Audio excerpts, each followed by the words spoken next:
আগামী নির্বাচন যদি হয় তখন কি জাতীয় পার্টি, আমরা দেখেছি জাতীয় পার্টি এবং আওয়ামী লীগ মিলে মহাজোট গঠন করেছিল, তো আগামীতে যদি নির্বাচন হয় জাতীয় পার্টি নির্বাচন করবে? এখনো এগুলো আমরা কোনো ডিসিশন নেইনি, কারণ এখন তো আমরা নির্বাচন করতে পারবো কিনা এটা নিয়েই তো গবেষণা চলছে অনেক। আওয়ামী লীগ আপনার কি মনে হয় যে এর আগে যেমন হ্যাঁ না এখন ভোট আমরা হয়েছে? লেভেল প্লেইং ফিল্ড পাচ্ছি না।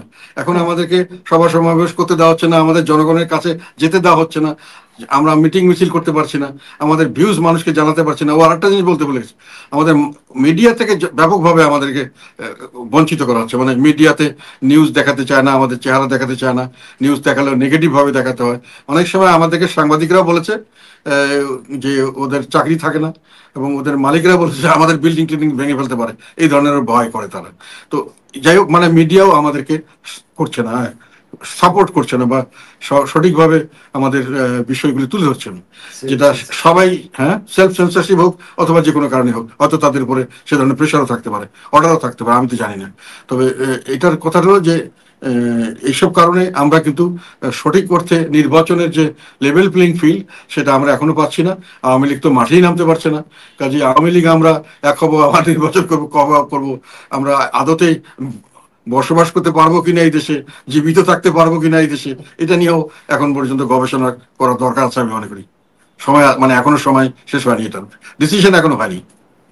ধরেন একটা নির্বাচন ডিসেম্বরে হোক জুনে হোক, একটা ধরেন নির্বাচন হলো, এবং সেই নির্বাচনে যদি আপনাদেরকে অংশগ্রহণ করতে না দেয়া হয়, কি করবেন?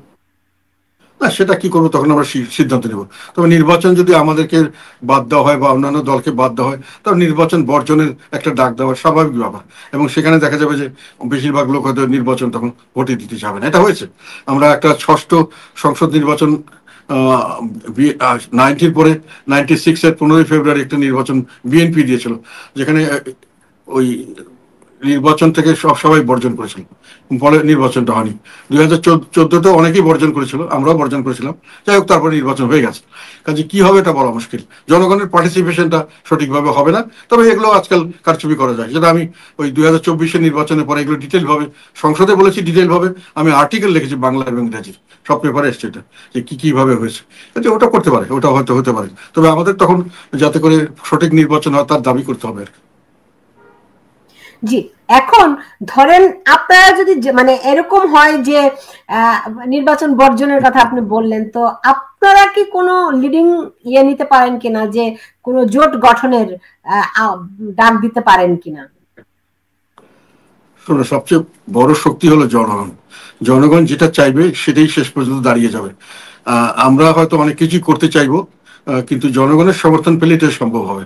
তবে আমি বিশ্বাস করি যে জনগণ আস্তে আস্তে তাদের অনেক কিছু ভুল ধারণা থেকে এখন ভালো ধারণায় আসছে, আমাদের পার্টি সম্পর্কে অ্যাটলিস্ট অনেকেই বুঝতে পারছেন যে আমাদেরকে কিভাবে বিভিন্নভাবে বঞ্চনা করা হচ্ছে, বঞ্চিত করে এবং বিভিন্নভাবে অত্যাচারিত করা হচ্ছে, আমাদেরকে রীতিমতো জুলুম করা হচ্ছে। তো এই বিষয়গুলিতে আমরা মনে করি যে আমাদের একটা গ্রহণযোগ্যতা বাড়ছে, এবং সে কারণে সামনের দিকে বড় ধরনের কোনো রোল যদি প্লে করতে হয়, কোনো বড় ধরনের ভূমিকা রাখতে হয় জাতীয় রাজনীতিতে, আমরা সেদিকে চেষ্টা করবো ইনশাল্লাহ।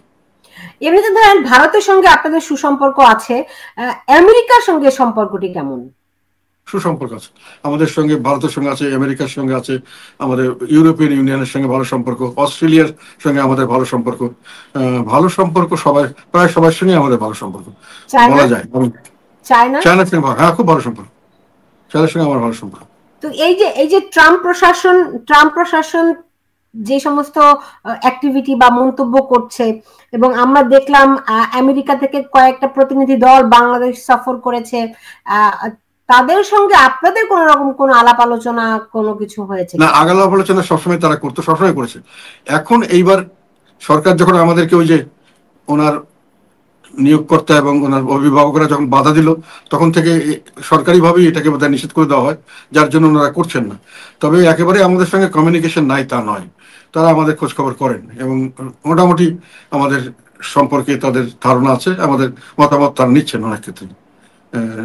এনারা চেষ্টা করছেন আমাদেরকে, ওই যে বললাম না, রাজনীতি থেকে দূরে ছুঁড়ে ফেলে দেওয়ার জন্য নানানভাবে চেষ্টা করছেন। তো ওইটার প্রক্রিয়াতেই হয়তো সরকারি উদ্যোগে অনেক জায়গায় আমাদের এখন ডাকে না, ডিসি থেকে ধমক দেয়, আর্মির ফাংশন গুলোতেও আমাদেরকে যেতে দেয় না। সেখানেও ওই মানে ওনারা ভয় করে যে যেহেতু ওনারা সর্বোচ্চ ধরনের ক্ষমতার অধিকারী, আমাদের প্রধান উপদেষ্টার ওনারা নিয়োগকর্তা এবং অভিভাবক, কাজেই তাদের মতামতে ওনারা বাইরে যেতে পারেন না। এবং তারা এসে যদি আবার আমাদেরকে কিছু করেন, আমরা তো যাই হোক একটা বয়স হয়ে গেছে, মান সম্মান করে মানুষ, তো সম্মান হারাইতে তো ওনারা আমাদের হয়তো সেই জন্যই ডাকেনও না, আমরা ওটার ইন্টারেস্টেড না। তবে ওনারা আমাদের সঙ্গে সম্মান করে কথা বলেন, সম্মানের সঙ্গে চলেন, কোনো ব্যাপারে দরকার হলে সম্মানের সঙ্গে আমাদের ব্যবহার করেন। এনাদের মতো তুচ্ছ চাচ্ছিল্য আমাদেরকে কেউই করেনি এ পর্যন্ত। বা রাজনীতিতেও যারা বড় বড় অন্যান্য দলের আছেন, বিএনপি জামাতেরও আমাদের সঙ্গে খুবই সৌহার্দ্যপূর্ণ সম্পর্ক এবং ভালো আলাপ আলোচনার সময় সম্মান নিয়ে কথা বলেন। জি, এমনিতে আপনি যেটি শুরুতে বলছিলেন যে এরা যাদেরকে নিজেদের প্রতিপক্ষ বা প্রতিদ্বন্দ্বী বলে মনে করছে তাদেরকে আস্তে আস্তে করে বাদ দেওয়ার চেষ্টা করছে। যেমন ধরেন আমরা দেখলাম আওয়ামী লীগের বাদ দিয়েছে, জাতীয় পার্টিকে বাদ দিয়েছে, এখন আমরা দেখছি বিএনপি কে পর্যন্ত বাদ দেওয়ার চেষ্টা হচ্ছে বা বাদ দিয়ে দেয়া হয়েছে। আলটিমেটলি তারা তাহলে কাদেরকে, মানে আপনি তো অর্ধেক জনগোষ্ঠীর কথা বলছেন, তো এরা তো 1/3 জনগণ, 10% জনগণকে প্রতিনিধিত্ব করবে কিনা সন্দেহ, নাকি? ওনাদের তো জনগণের দরকার তো নেই, ওনারা পাওয়ার দরকার, যে কোনো ভাবে পাওয়ারে থাকতে পারবেন, যে কোনো একটা নির্বাচন করতে পারবেন, এবং যাতে করে যে নির্বাচনে ওনারা পাওয়ারে যেতে পারবেন সেরকম নির্বাচন করবেন, যেটা ওনারা ফেসিবাদ বলতেন, যেটাকে আমরা শেখ হাসিনাকে যে কারণে আমরা সবসময় দোষারোপ করেছি, ওই মোটামুটি ওই লাইনে ওনারা যাচ্ছেন। অন্যান্য সব ব্যাপারেও শেখ হাসিনার পদাঙ্ক অনুসরণ করছেন বলে আমার ধারণা। বরং কিছু কিছু ক্ষেত্রে শেখ হাসিনাকে আমরা বুঝতে পারতাম। এটা একটা কথা একজন আমাকে বলেছে, খুব সুন্দর লাগছে, যে মানে unknown God is maybe more dangerous than known devil। মানে যাকে চিনি তাকে বুঝি উনি কতটুকু যেতে পারবেন, কতটুকু করবেন, যারা আননোন নেতা বোঝা মুশকিল। এবার যেটা দেখছি আমরা আর কি। তো যাই হোক, শেখ হাসিনার ব্যাপারে যেমন সবাই জানতো যে চাঁদাবাজি কতটুকু হবে, কোন কোন ক্ষেত্রে হবে, কাকে দিতে হবে। এখন কিন্তু চাঁদাবাজির কোনো হিসাব নিকাশ নেই। কেউ বলতে পারছেন না যে একবার চাঁদা দিয়েছে এটাই শেষ, বা একটা ফুটপাতে একটা ফকিরকেও চাঁদা দিতে হয়। আগে হয়তো একজনকে দিতে, এখন 3জনকে দিতে হয়। আগে হয়তো যেটা দিতে হতো, যে মানে যেভাবে অন্যান্য কাজগুলো হতো, এখন সেভাবে হয় না। আগে কিছু মানুষের মনে করতো যে চাঁদা দিলে তো তবু আমি নিরাপদে থাকবো, আমার ঘর বাড়ি এসে অ্যাটাক করবে না। বাড়ি ভাঙা, সম্পূর্ণ ব্যবসা সেন্টার ভেঙে আগুন লাগিয়ে দেওয়া, এগুলো তো শেখ হাসিনা কোনোদিন বা কেউই করেনি, বাংলাদেশের ইতিহাসে কোনো সময় কেউ করেনি। কাজে এগুলো নতুন কতগুলো ডাইমেনশন এরা যোগ করেছে। তবে ওই ফেসিবাদ, ওই নব্য ফেসিবাদ, এটাও ফেসিবাদ। আমরা আরেকটা জিনিস, আপনি যদি গণমাধ্যমের কথা যদি আপনি বললেন, আমি তো গণমাধ্যমের সঙ্গে অনেকের সঙ্গে সরাসরি কথাবার্তা আমার হয়।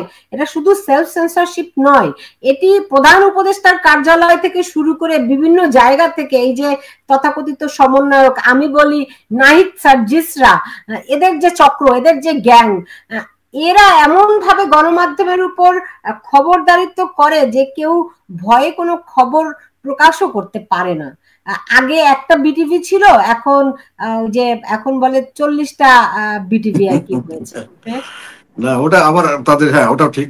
ওনারা প্রোটেকশনের জন্য, যেটা আবার মানে ওদের কাউন্টার করার জন্য অনেক সময় দেখলাম যে শক্তিশালী আছে বিএনপির লোককে আবার ঢুকিয়েছে ভিতরে, সাংবাদিকদের বাদ দিয়ে, মানে ভালো ভালো সাংবাদিককে বাদ দিয়ে দিচ্ছে। মানে এই সাংবাদিক ইউনিয়নগুলোর দায়িত্ব ছিল সাংবাদিকদের স্বার্থ রক্ষা। এরা এখন যে কোনো সময় যে সরকারে আছে বা সরকারের সঙ্গে কাছাকাছি, সরকারি পাওয়ার তাদের সঙ্গে গিয়ে তাদের অঙ্গ সংগঠনের মতো হয়ে যাচ্ছে। তো ওইখানেও কিছু প্রোটেকশন নেওয়ার চেষ্টা করছে তারা। ওদের জন্য আমার দুঃখ হয়, সাংবাদিকদের জন্য। প্রচুর মানুষকে বেকার করে দেওয়া হয়েছে, এবং ফরনাথিক ভালো সাংবাদিক, এবং সেই জায়গায় ওই বিএনপি পন্থী বা জামাতপন্থী যারা হয়তো এদেরকে রুখতে পারবে, এই ধরনের একটা ব্যালেন্স করার চেষ্টা করছে অনেকে। যাই হোক, সব মিলিয়ে একটা গোজামিল চলছে, দেশে কোনো ডিসিপ্লিন নেই।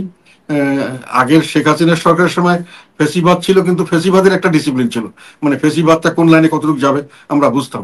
এখন বেহিসাবি ফেসিবাদ হয়ে গেছে। নব্য ফেসিবাদটা বেহিসাবি ফেসিবাদ আমার কাছে মনে হচ্ছে, কোনো হিসাব নিকাশের মধ্যে আমরা বুঝতে পারছি না।